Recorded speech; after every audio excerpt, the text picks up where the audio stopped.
After Superman Returns failed to captivate audiences in 2006, it was decided to learn from the lessons of that dark and gloomy Superman movie by making yet another dark and gloomy Superman movie with Man of Steel in 2013.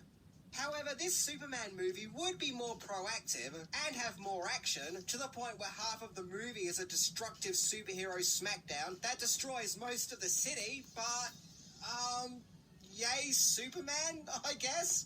Man of Steel is an updated origin story of the Superman mythology, where we see Clark, played by Henry Cavill, growing up as a troubled young man, trying to stay off the grid and come to terms with the fact that he's different and has many spectacular superpowers.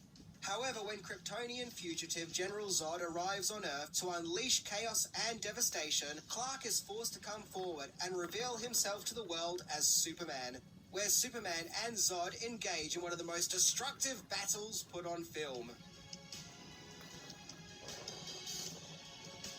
Some people think that Man of Steel is just as morbid and as unengaging as Superman Returns. However, there are those who love it and see it as a deep and meaningful and refreshing update on the Superman mythos. So today we're going to look into 10 things that you probably didn't know about this polarizing Superman movie. So,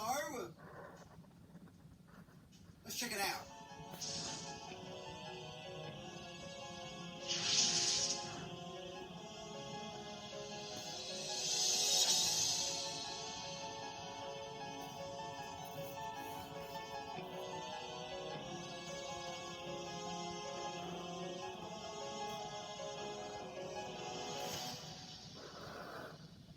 Number 10. The original concept was to be a trilogy that was the Lord of the Rings trilogy meets the Godfather trilogy.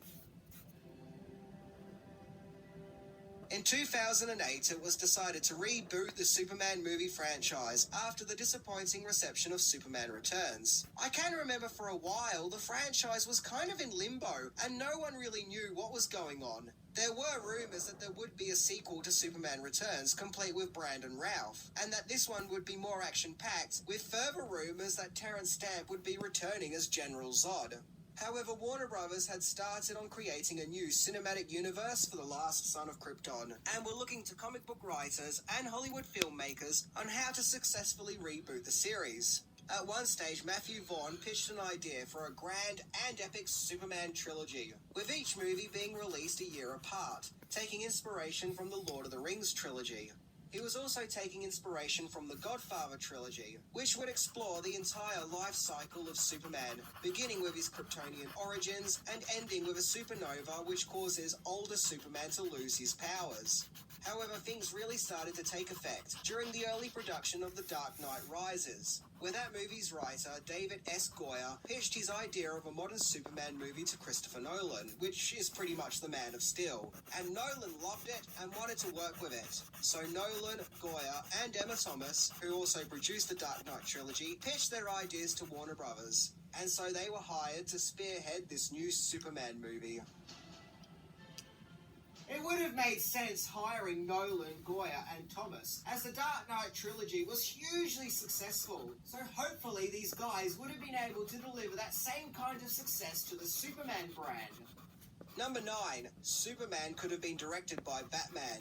No, seriously, I'm not kidding. The decision was made quite early in the production of Man of Steel that this Superman movie could also hint at other superheroes in the DC lineup of superhero characters, with the possibility of a shared cinematic DC universe. This was no doubt due to what was happening at Marvel at that time with the launch of the MCU. At one stage, there was even a suggestion that Man of Steel could be part of the same universe as the Dark Knight trilogy, but that decision was wisely vetoed. Note, this was to be a new universe from fresh. There were several directors who were considered to directing the movie, including Robert Zemeckis, Matt Reeves, Duncan Jones, Guillermo del Toro, and Darren Aronofsky. But the most interesting choice of director was Ben Affleck himself, who would actually later go on to play Batman in this new DC universe. At that time, Affleck was proving to be a successful director, as well as an actor, having directed The Town and Argo. But he turned the job down, having never had the experience of directing a movie of that scope and scale before. Finally, Zack Snyder was hired as director, as he had proved that he did have the chops to direct a movie of this magnitude, thanks to previously directing the Dawn of the Dead remake, 300, Watchmen, and Sucker Punch. Number 8. A new dawn of justice, a new Supes.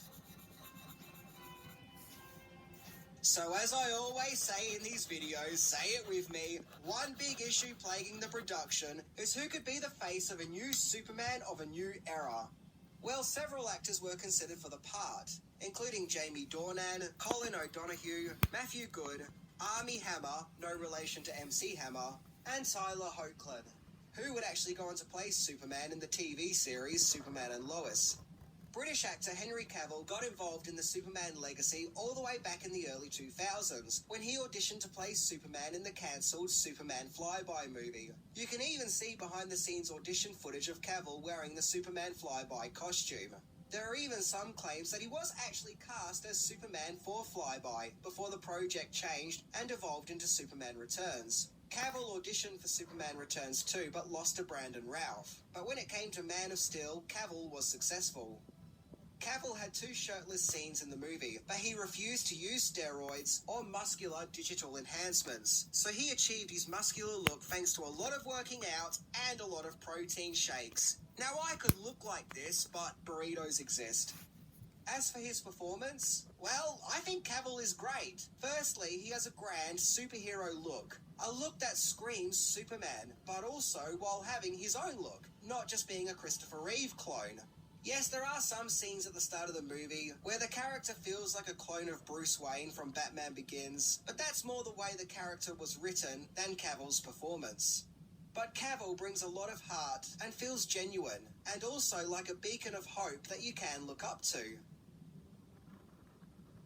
So, which Superman do I think is better out of Brandon Routh and Henry Cavill? Well, I like them both equally, but for different reasons. But I do think that Cavill definitely has an advantage of him being his own Superman, rather than being a Christopher Reeve clone. And not spying on Lois also helps. Number 7. A Man of Steel, but not red trunks. So it's here we get to the Superman suit of Man of Steel. And for the most part, I really like it. It looks futuristic and alien, but also ancient and timeless at the same time. I also really like the material. It often has a shine to it, making it almost look metallic, literally making Superman look like a man of steel. And unlike Superman Returns, I feel like they got the reds and blues right this time round. And it's generally a better looking costume. It looks iconic. Hey, at least this time, Superman's cape is red and not brown. But I will say this, I think I like the suit more in the behind-the-scenes footage than I do the actual movie. Because in the movie itself, it looks like they darkened the colours to the point where sometimes it looks black. And when that happens, the suit doesn't really stand out. It's like you've got a great suit here, guys, use it. Don't try and hide it. It's Superman. It's okay to use reds and blues, that's who he is. I think the costume would improve with adjustments in future installments of the DCU. But in general, I do really like this modern take on an iconic costume. An early prototype of the suit doesn't have the yellow in the Yes logo, but it's all blue, which is an interesting look. Also, is it just me, but in this early prototype, does the S look kind of wonky? In many ways, this suit also has several similarities to the unused Superman Flyby suit. Kind of like an evolution of that suit, I guess. Zack Snyder had attempted to add the red underpants, feeling that they are a part of Superman's iconography, but it was decided not to use them, as they just didn't go with the atmosphere of the movie, making Man of Steel the first live-action Superman to not use Superman's iconic red trunks. Overall, this suit is a huge improvement over the Superman Returns one, and creates its own iconic look for a new generation of Superman fans. I just really wish they didn't dim out its colours in the actual film. Also, there's some interesting behind-the-scenes photos of Henry Cavill wearing a more traditional Superman suit. Many claim that this is the Christopher Reeve suit, but I don't know. If you look at it closely, it's similar, but not the same suit. You know, just throwing it out there. Number 6, the rest of the cast. When it came to casting Lois Lane, several actresses were considered, including Mila Kunis, Kristen Stewart, and Olivia Wilde. But it was Amy Adams who got the part. She originally auditioned to play Lois in Superman Returns, and it's great to once again see a Lois with flair and sass, which Adams brings to the role, something that was desperately missing from the Kate Bosworth Lois. But Adams also injected a lot of heart and sincerity into the part, and has great chemistry with Cavill. Once again, the Lois and Superman chemistry was really lacking in the previous movie. When it came to Superman's father, Jor-El, actors considered for the part include Clive Owen and Sean Penn, but Russell Crowe got the part, and definitely has the soft-spoken nobility and command of the character. The irony being, Marlon Brando previously played the character, and when Crowe was a young man, he released an album called I Want to Be Just Like Marlon Brando. Well, I guess now he was. Michael Shannon was cast as the villainous General Zod, who had to completely recreate the character, to breathe new life into it to get it away from the iconic performance of Terrence Stamp yelling out "Kneel before Zod," creating more of a complex character. Other potential Zods include Daniel Day-Lewis and Viggo Mortensen. I feel like Shannon has a great villainous look, and this time the character has more of a rhyme and reason for his evil deeds. Then there's the character Faora, who until now I actually thought was the Ursa character from the Reeve movies. Just an updated version, but no, she's a different character called Faora. Just goes to show how much attention I was paying. Actresses considered for the part include Rosamund Pike and Diane Kruger, no relation to Freddy Krueger. It was Gal Gadot who was cast, but then she had to drop out as she became pregnant. So instead, the part was cast with a German actress whose name I really can't pronounce, and I'm not even going to try because I know I'm just going to butcher it. But yeah. But as we all know, Gadot would eventually go on to be cast as Wonder Woman. Man of Steel cast several well-known veteran actors, including Lawrence Fishburne as Perry White, Diane Lane as Martha Kent, and Kevin Costner as Jonathan Kent. I can remember at the time Costner was getting tons of praise for his sincere performance as Pa Kent. In fact, British film critic Mark Kermode claimed that Costner stole the show and that is basically his movie. Number 5. Filming The Man of Steel. The shoot for Man of Steel started in August 2011 and would last till February 2012. The shoot mainly took place around Chicago and California, with on-set filming taking place at Vancouver, Canada, namely Burnaby's Mammoth Studios. Hey, that's a pretty badass name for a studio. There was pressure to release the movie as a 3D IMAX release. 3D was the craze at the time, which started with Avatar. Zack Snyder didn't really want to film in 3D due to the filming limitations, so instead he opted to shoot in 2D and to give the movie a 3D conversion in post. He also chose to shoot the movie on film as opposed to digital, in order to create a big movie experience. Some of the movie was even shot using handheld devices in order to give the movie a documentary style, which admittedly is an interesting approach for a Superman film, and I guess it was done to add a sense of realism and grit, rather than just looking like a polished Hollywood movie. And yes, I have to say it, I'm not a big fan of 3D movies, especially 3D conversions. I think if you have a great movie and it looks great, that's all that should matter. I can remember watching Man of Steel in a movie theatre in its 3D conversion. Now, I actually wanted to see it in 2D, but that option wasn't available. And I was just really unimpressed with the 3D. Like, you had scenes of Superman flying around, but because of the 3D conversion, he looked really tiny. You had a really small, itty-bitty Superman flying around. Number 4, Easter eggs. As in things that are hidden in the movie, I don't mean actual Easter eggs.